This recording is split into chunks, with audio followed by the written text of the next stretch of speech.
Vi vil nu fortælle noget om alkeners opbygning og dens egenskaber. Alkener består af carbonhydrider, så det er altså C-atomer og K-atomer. Og det indeholder en eller flere dobbeltbindinger, altså de her pi-bindinger. De andre enkeltbindinger kaldes cykelbindinger og er meget stærkere end pi-bindinger.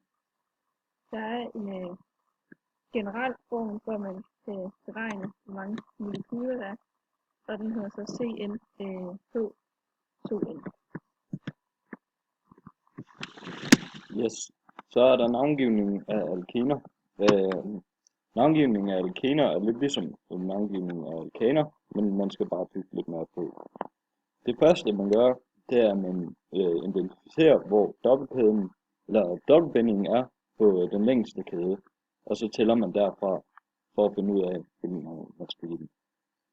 Derefter kigger man positionen af dobbeltbindingen, som vi kan se herovre på vores højre atom, af dobbeltbindingen på den første, så slår man et tal ned. Derefter så putter man navnet af den længste kæde ind i midten, og skriver og putter et et-tal ind lige før endelsen, og slutter derefter af med følgende endelse en til sidst. Alkener er også kaldt olefin, som jeg skal have. Så er der trans- og cis-isotomer her.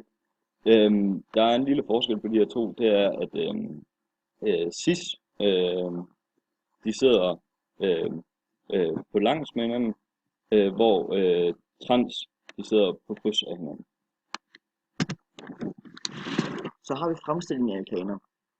Man fremstiller alkaner ved en metode, der hedder cracking, eller mere præcist termisk dampcracking.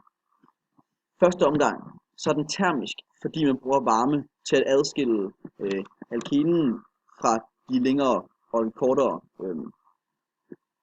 metoder, kulkæder.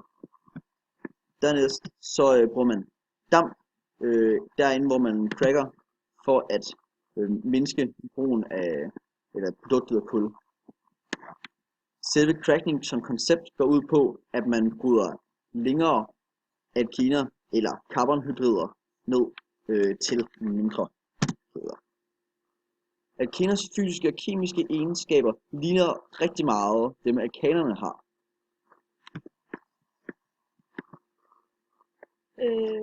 De er brændbare ligesom alkenerne.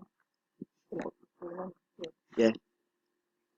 Begge to brændbare, men modsætningsforholdene er, at der er en forskel i forhold til, om at alkanerne de er mættede, fordi de kun har enkeltbindinger. De har kun de her sigma-bindinger, som er meget stærke og ikke rigtig vil reagere med andre. De kan ikke binde sig til andre ved hjælp af sigma-bindinger.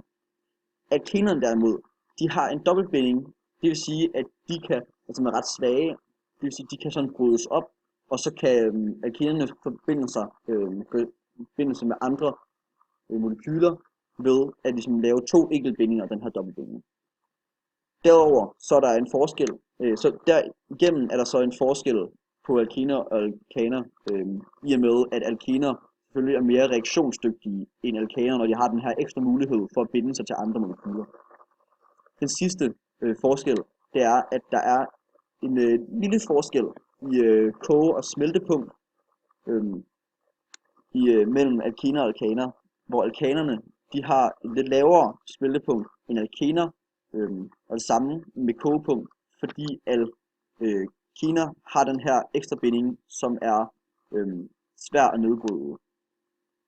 Men det er en meget lille forskel, så som sagt, der er ikke den helt store forskel på alkener og alkaner, fysisk og kemisk. Ja, og det var så det vi havde for alkeners fysiske egenskaber og resten af tingene.